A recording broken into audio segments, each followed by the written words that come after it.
Hi friends, बहुत बहुत स्वागत है आपका अपने चैनल यूट्यूब चाहे दर्पण में। तो काफ़ी मित्रों के कमेंट आ रहे थे मैम कि इस प्रश्न के आंसर आप भेजिए, जबकि ये प्रश्न मैंने ऑलरेडी किया हुआ है। ठीक है, इस प्रश्न को मैंने ऑलरेडी कहा मेरे कोर्स में करवाया था, पर फिर भी कुछ मित्रों के कमेंट आ रहे थे। मैंने कहा इसको फास्ट मोड में मैं रिकॉर्ड कर देती हूँ। तो ये 54 क्वेश्चन है और एक और है हमारा पेज जिसमें 35 या 40 क्वेश्चन है। वो सारे में भी आपको 110 क्वेश्चन बता के जाती हूँ, आपके परीक्षा के लिए बहुत काम आएगा। दरअसल ये कोर्स पढ़ाया गया था, ये कोर्स से पढ़ाए गए प्रश्न है, पर मैं एक बार यहाँ पे आपको फास्ट मोड में रिकॉर्ड कर देती हूँ। आप सुन लेना, कैसे भी सुन लेना, काम करते करते सुनना, पर सुनना आप पूरे क्वेश्चन। चलो ठीक है, ओके। हाँ, एक बात और, एक हम्बल रिक्वेस्ट है, वीडियो को लाइक जरूर किया करें और एक छोटा सा कमेंट जरूर छोड़ा करें, ताकि मुझे ये लगे कि आप मेरे वीडियो पर आए थे, आपने मेरा मेरा वीडियो वॉच किया है। मतलब मैं वो नाम पढ़ना चाहती हूँ कि हाँ आप थे, आप मेरे रेगुलर मेरे व्यूअर्स हैं। तो मैं सोचूंगी कि मैं आप लोग के लिए कुछ बेहतर करूँ, है ना। मुझे समझ में नहीं आता कि किसने देखा। वीडियो बहुत ज़्यादा जाती है, 1200, 2000, 1000, 1500, मतलब 5000, 10,000 तक। अब मेरे को ये नहीं पता चलता कि देखा किसने मेरा वीडियो। मतलब ये मेरी वीडियो काम की जा रही है, मतलब जिनके लिए भेज रही हूँ वही देख रहे हैं, या कोई भी ऐसा ही देख रहा है। ठीक है ना, ओके। चलिए, तो हमारा पहला प्रश्न आता है, मैं थोड़ा सा स्क्रीन को छोटा कर देती हूँ ताकि आपको दिखे अच्छे से। पहला प्रश्न आता है कि प्रभु हो पर मारे जाओगे पशुओं की तरह, श्री कृष्ण के प्रति यह वचन किसका है। तो 4 नंबर करेक्ट आंसर है गांधारी का। एक काम करना, आप वीडियो को पॉज करके आप आंसर लगाने का प्रयास करना, और नीचे कमेंट सेक्शन में आप लिखना कि 54 क्वेश्चन में से आपके कितने क्वेश्चन राइट हो रहे हैं। ठीक है, तो आज के विनर को मैं एक बार देखना चाहूंगी और उनके कमेंट को मैं पिन करना चाहूंगी। ओके, अगला आता है कि सिंदूर की होली का वह पात्र जो रिश्वत लेकर रजनीकांत नामक युवक की हत्या करवा देता है। तो यहाँ पे आप एक बार वीडियो को जल्दी से स्टॉप करो, और यानी कि स्टॉप करके आप आंसर लगाओ जल्दी से, फिर आप मेरे आंसर को देखो। तो करेक्ट आंसर यहाँ पे 4 नंबर होगा, मुरारी लाल। आगे फिर देखते हैं, प्रश्न आता है कि आगरा बाजार की कथा वस्तु किस शायर के जीवन पर आधारित है। तो करेक्ट आंसर हमारा हो जाएगा यहाँ पे 2 नंबर, नजीर अकबराबादी। ओके, आगे चौथा नंबर क्वेश्चन है, मुंशी दयानारायण निगम नामक पात्र का संबंध किस कृति से है। तो आप, आई होप कि आपने वीडियो पॉज करके आपने लगा लिया है। करेक्ट है प्रेमचंद्र घर में। आगे चलते हैं, अगला प्रश्न फिर आता है कि ब्रिटिश सरकार द्वारा प्रदान किया जाने वाला कौन सा खिताब प्रेमचंद्र ने अस्वीकार कर दिया था। तो आई होप कि आपने करेक्ट आंसर लगा लिया होगा फ्रेंड्स, जल्दी से आप करेक्ट आंसर जरूर लगाएं। यहाँ पे करेक्ट आंसर हो गया राय बहादुर। आगे फिर चलते हैं, अगला प्रश्न है कि अक्षर पंडित, राम रतन, बेनी माधव बंदोपाध्याय इत्यादि पात्रों का संबंध किस कृति से है। तो करेक्ट आंसर आई होप कि आपने लगा लिया है। ठीक है, फास्ट वीडियो को पॉज करें और आंसर लगाएं। करेक्ट आंसर है हमारा है यहाँ पे आवारा मसीहा। नेक्स्ट है, क्या भूलूं क्या याद करूं कृति में किस वर्ष से किस वर्ष तक की घटनाओं का वर्णन देखने को मिलता है। ठीक है, यहाँ पे आपको सभी चीजें दिख रही हैं। एक बार आप चाहें तो केवल ये क्या भूलूं क्या याद करूं का है, ठीक है, सभी का नहीं है, चारों भाग जो है चारों भागों का नहीं है। तो यहाँ पे 1 नंबर हमारा करेक्ट आंसर हो जाएगा, 1963 से 1969। अगला क्वेश्चन है कि भोलाराम का जीव कृति में लेखक ने किस व्यवस्था पर कटुव्यंग किया है। तो करेक्ट आंसर आपका आ जाता है 4 नंबर, यहाँ पे प्रशासनिक हमारा करेक्ट आंसर हो जाएगा। फिर अगला प्रश्न आता है कि प्रायः प्रत्येक संस्मरण लेखक रेखाचित्र लेखक भी है और प्रत्येक रेखाचित्र लेखक संस्मरण लेखक भी है। यह कथन बताना है। बताना चाहूंगी ऐसा कोई प्रश्न नहीं है जो मेरे पीडीएफ से न लिया गया हो। ठीक है, सभी प्रश्न पीडीएफ के अंदर से ही लिए गए हैं फ्रेंड्स। अब आपकी गलती है कि आप पढ़ नहीं रहे हैं, कि आप कैसे पढ़ रहे हैं, कि आप करेक्ट आंसर नहीं लगा पा रहे हैं। ठीक है, यहाँ पे 1 2 3 4 होना चाहिए था, ये थोड़ा सा यहाँ पे 2 नंबर फिर से मिस्टेक हो गया है। हमारा 2 नंबर करेक्ट है, डॉक्टर पद्म सिंह शर्मा यहाँ पे करेक्ट आंसर हो जाएगा। अगला आता है, आचार्य शुक्ल के निबंध 1930 ईस्वी में विचार वीथी नाम से प्रकाशित हुए थे। वे बाद में किस नाम से प्रकाशित हुए हैं। तो चिंतामणि भाग 1 भाग 2। ठीक है, यहाँ पे 2 नंबर करेक्ट आंसर है। नेक्स्ट आता है कि हिंदी में साहित्यिक रंगमंच के निर्माण का श्री गणेश आगासन अमानत लखनवी के किस गीत रूपक से माना जाता है। कि आई होप कि आपने आंसर लगा लिया है। ठीक है, यहाँ पे करेक्ट आंसर हमारा हो जाएगा विद्या सुंदर। आगे चलते हैं, अगला प्रश्न फिर हमारा आता है कि निम्नलिखित में से बाल कृष्ण भट्ट द्वारा रचित निबंध संग्रह है। ठीक है, इस तरह के प्रश्न सबसे ज्यादा आपके एनटीए के प्रश्न में आते हैं, तो ऐसे प्रश्नों को आप जरूर अच्छे से लगा के रखें, देख के रखें। ठीक है, तो यहाँ पे हमारा जो करेक्ट है वो अच्छा, याद रखना कुछ प्रश्न ऐसे होते हैं जो कि एक ही टाइटल से या एक ही टाइटल से अलग-अलग रचनाकार भी लिखते हैं। ठीक है? तो ये चीज़ आप ज़रूर ध्यान रखना। लेकिन यहाँ पे साहित्य सुमन और भट्टा निबंधवली करेक्ट आंसर होगा हमारा। ठीक है? आलोक पर्व नहीं होगा क्योंकि आलोक पर्व शायद मैंने आंसर में बताया रहा होगा। ओके, ठीक है, लेकिन यहाँ पे ए बी हमारा करेक्ट आंसर होगा, जो कि ए बी यहाँ पे है नहीं ऑप्शन में, है ना, बी डी है। ए बी करेक्ट आंसर होगा यहाँ पे। ठीक है, ध्यान रखना, आप एक बार देख लेना, ए और बी हमारा करेक्ट है, ये हमारे आंसर में नहीं है।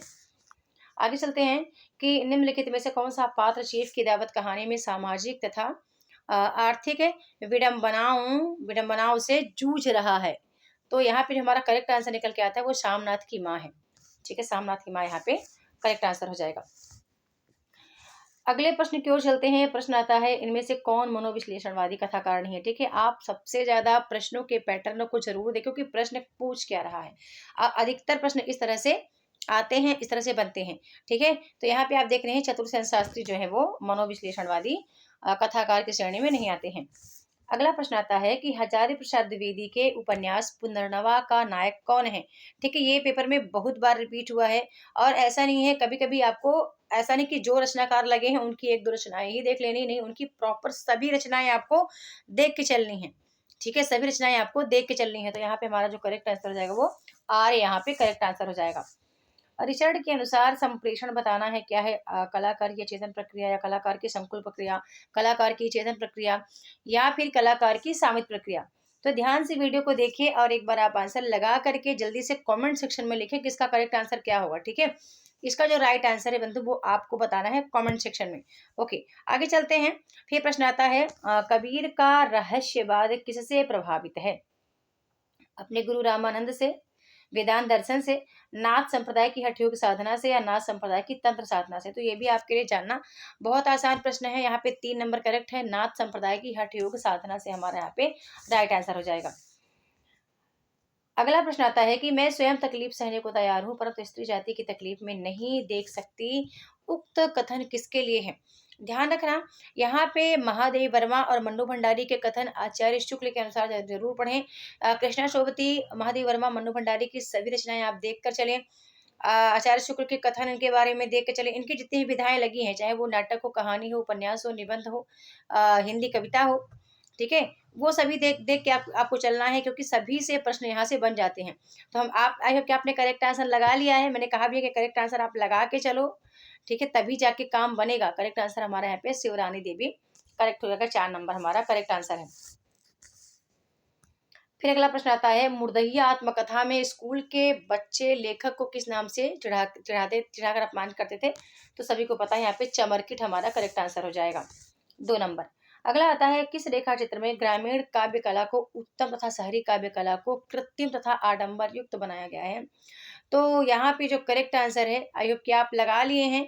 ठकुरी बाबा, मेरा परिवार, माटी की मूर्तियां, पथ के साथी।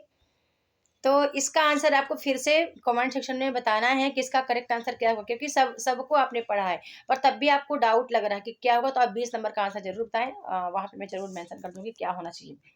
अगला है, हिंदू मुस्लिम संघर्ष की समस्या को राम ऋषि बेनीपुरी ने किस शब्द चित्र के माध्यम से चित्रित किया है।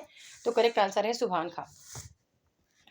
आगे प्रश्न आता है कि संस्कृति और सौंदर्य निबंध में नामवर सिंह ने किस आलोचक के दृष्टिकोण को उद्घाटित किया है। तो आप सभी जानते हैं यहाँ पे करेक्ट आंसर कौन है, हजारी प्रसाद द्विवेदी। नेक्स्ट प्रश्न आता है कि जीवन भर कबीर को पढ़ने वाला अब कबीर को जिएगा, उक्त पंक्तियां किस निबंध से ली गई हैं। उर्जाग मुसाफिर, संस्कृति और सौंदर्य, मजदूरी और प्रेम, उत्तरा फाल्गुनी के आसपास। तो इस तरह के प्रश्न जरूर आपके पेपर में आते हैं, ऐसे प्रश्नों को अच्छे से देख के रखें। यहाँ पे उर्जाग मुसाफिर ए नंबर हमारा करेक्ट आंसर हो जाएगा। अगला प्रश्न आता है, शिव शंभू के चिट्ठे निबंध संग्रह में अलीगढ़ के छात्रों को किसने खत लिखा। आप शिव शंभू के चिट्ठी में जितने खत हैं वो देखना है, ये खत किसको किसको लिखे गए हैं वो देखना है। खासकर जो कोर्स वाले हैं, मैंने एक 54 पेज का मेरे ख्याल से आपको पीडीएफ दिया है हिंदी निबंध का, या उससे कुछ ज्यादा पेज का होगा, तो आप जरूर उसको पढ़ो। ठीक है, वहीं से प्रश्न आएगा अधिकतर। ठीक है, यहाँ पे जो करेक्ट आंसर है थोड़ा सा गड़बड़ हो गया है, 1 2 3 4 आगे पीछे हो गया है। यहाँ पे 2 नंबर करेक्ट होना चाहिए, सर सैयद अहमद अहमद हमारा करेक्ट आंसर होना चाहिए। ये ऊपर आ गया, वो नीचे आ गया। ठीक है, आगे चलते हैं।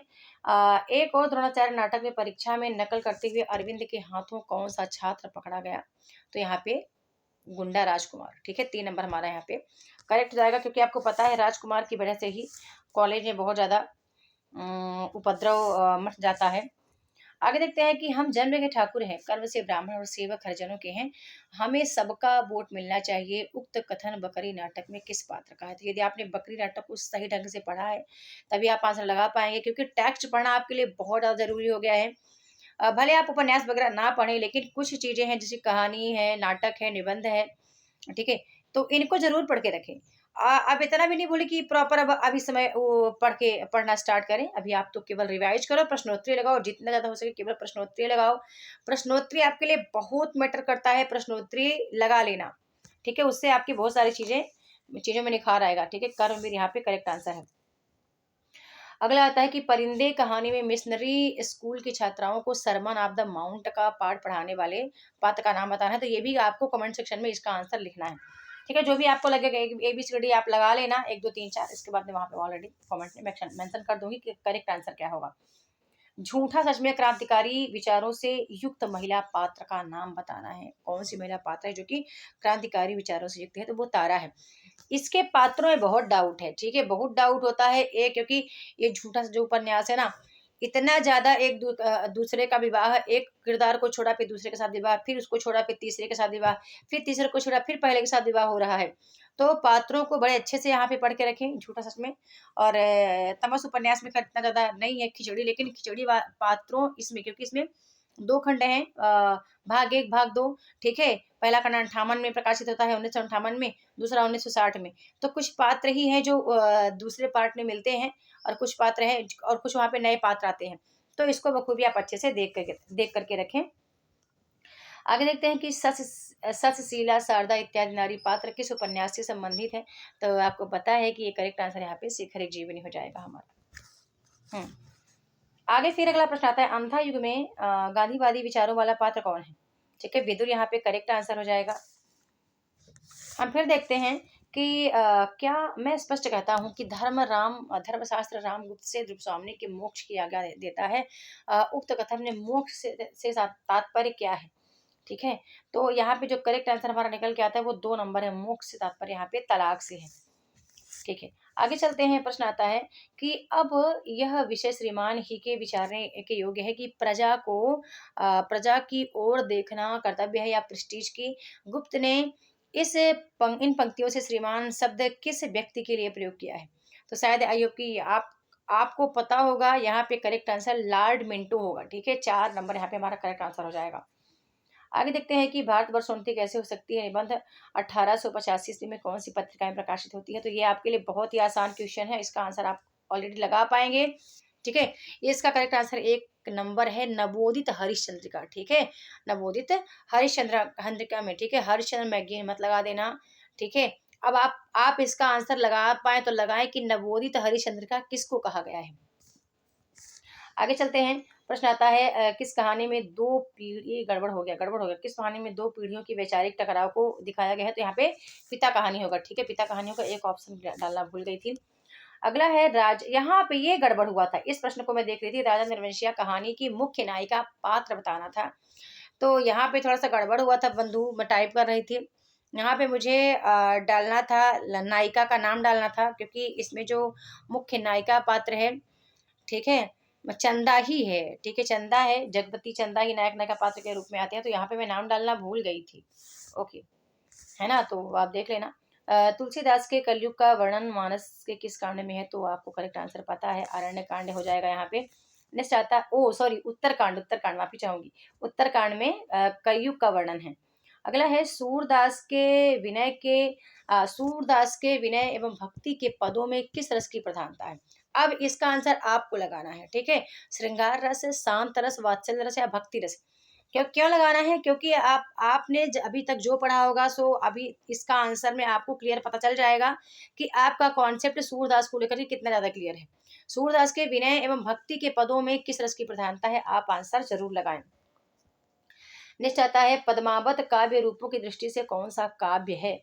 तो सभी को पता है, पद्मावत प्रबंध काव्य है। अगला आता है कि भारोपी परिवार के सतम वर्ग की भाषा निम्न में से कौन सी है। तो ये प्रश्न बहुत ज़्यादा बहुत फेमस है। अच्छा, यहाँ से बनने वाले प्रश्न सभी बहुत इंपॉर्टेंट है परीक्षा के लिए, और आप ध्यान से सभी प्रश्नों को करो, और हो सके तो आप नोट डाउन करके रखना। ठीक है, यहाँ पे अल्बानी हमारा जो 3 नंबर है वो करेक्ट आंसर हो जाएगा।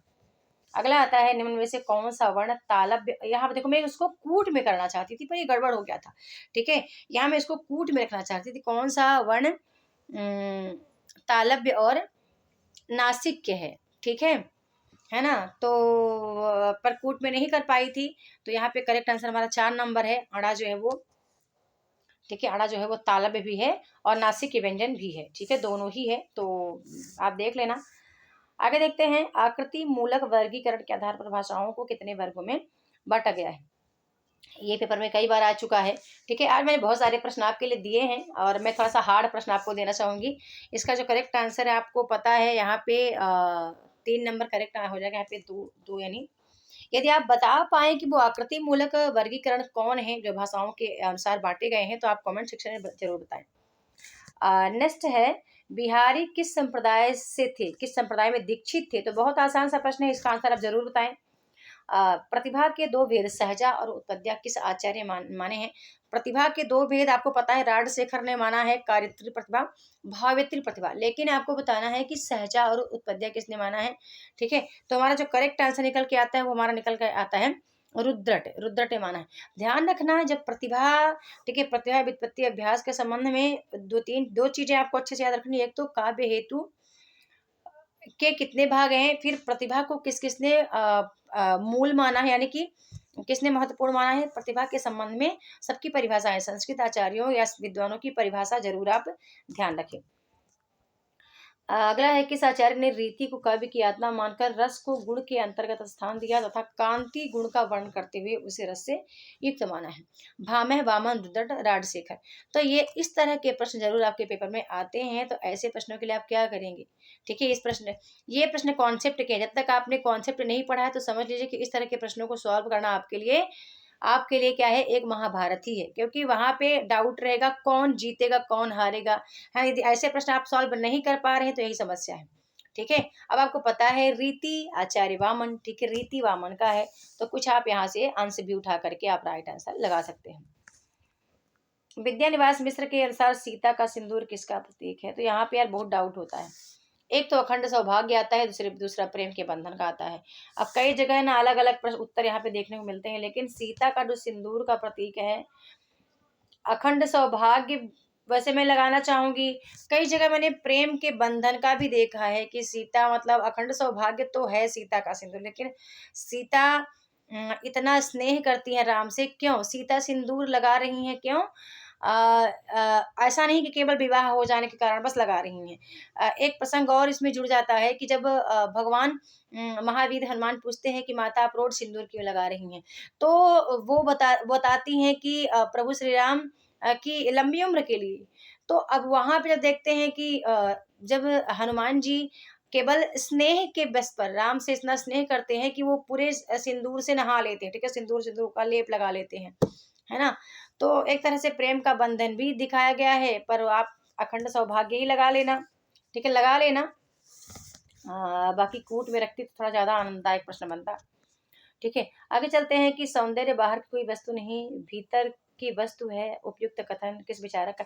जैसे सौंदर्य का नाम आते ही आप कहाँ पहुंच जाते हैं।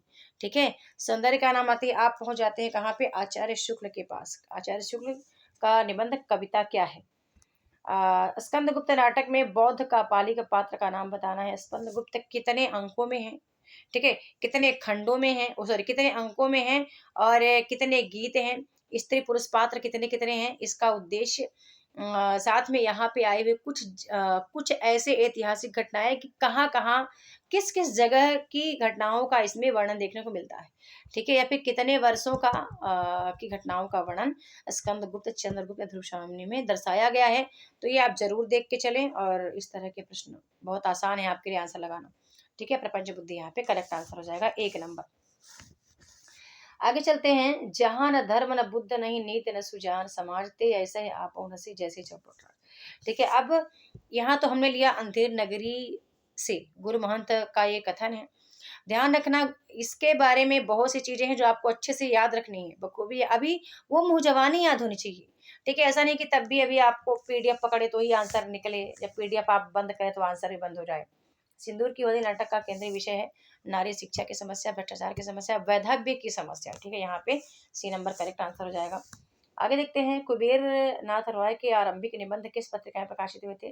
सरस्वती, नवजागरण, हिंदू, विशाल भारत। तो आई होप कि इसका ये आपको पता होगा। कुबेर नाथ रॉय के निबंध पहली बार है जो विशाल भारत पत्रिका में ही प्रकाशित होते हैं। आगे देखते हैं, प्रेम, ये भैया बहुत बहुत प्रश्न आता है, इसको आप ध्यान से पढ़ के जाना निबंध को। प्रेम और मजदूरी निबंध में दिन को सूर्य, रात को तारागण किसके सखा बताए गए हैं? मजदूर के, गड़रिये के, किसान के, कारीगर के। ध्यान से इस निबंध को प्रॉपरली आप पढ़ के जाओ, ठीक है? गड़रिये के लिए प्रश्न आया था पिछली बार, अभी आया है 17 जून के प्रश्न में, बहुत ही छोटा सा प्रश्न था, सबसे नहीं बना था, ठीक है? यह सारा संसार कुटुंबत है, किस निबंधकार के अंतर्गत यह बात कही गई है?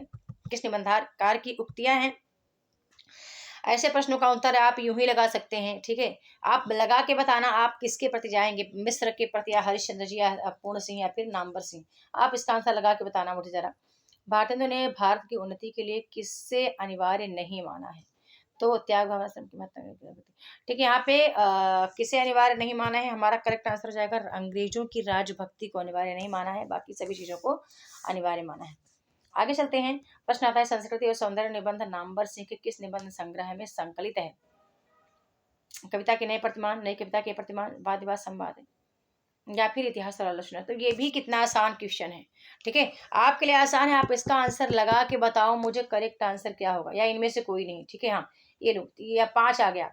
संस्कृति और सौंदर्य निबंध नामवर सिंह के किस निबंध संग्रह में संकलित है? कविता के नए प्रतिमान, नई कविता के प्रतिमान, वाद विवाद संवाद, इतिहास और आलोचना, फिर इनमें से कोई नहीं, ठीक है? यहाँ मैंने 54 क्वेश्चन लिया है। अभी मैं क्लास को स्टॉप करना चाहूंगी, और अगला हमारा जो एक फिर से टॉपिक है, मैंने पीडीएफ आपको शेयर किया था, मैं जल्दी उसके आंसर आपके समझ के प्रोवाइड करूंगी, ठीक है? तो मिलते हैं नेक्स्ट वीडियो में न्यू टॉपिक के साथ, तब तक के लिए धन्यवाद। और एक बार फिर से कहना चाहूंगी, वीडियो को जरूर लाइक किया करें, सब्सक्राइब करें चैनल को शेयर करके रखें, और इस वीडियो को शेयर करके रखें। अभी जितनी क्लासेस मेरी ऐसे फास्ट मोड में आएंगी, आप उनको शेयर करके रखें, और उनको टाइम टू टाइम आप खाना वाना बनाते समय, कुछ काम करते करते आप लिसन करें, ठीक है? और एक बार मैं वैसे हमारे 3 मैराथन क्लास सभी 25 को है, 27 को है और 30 को है, ऐप पर हमारी चलेगी, जिसका एक फ्री क्लास ऐप वालों को, सभी को जितने ऐप डाउनलोड हैं वो सबको देखने को मिलेगी, ठीक है? तो मैं जल्दी आपको इन्फॉर्म कर दूंगी। और बिल्कुल आपको क्लास अच्छी लगी तो प्लीज प्लीज प्लीज लाइक जरूर किया करें वीडियो को। धन्यवाद।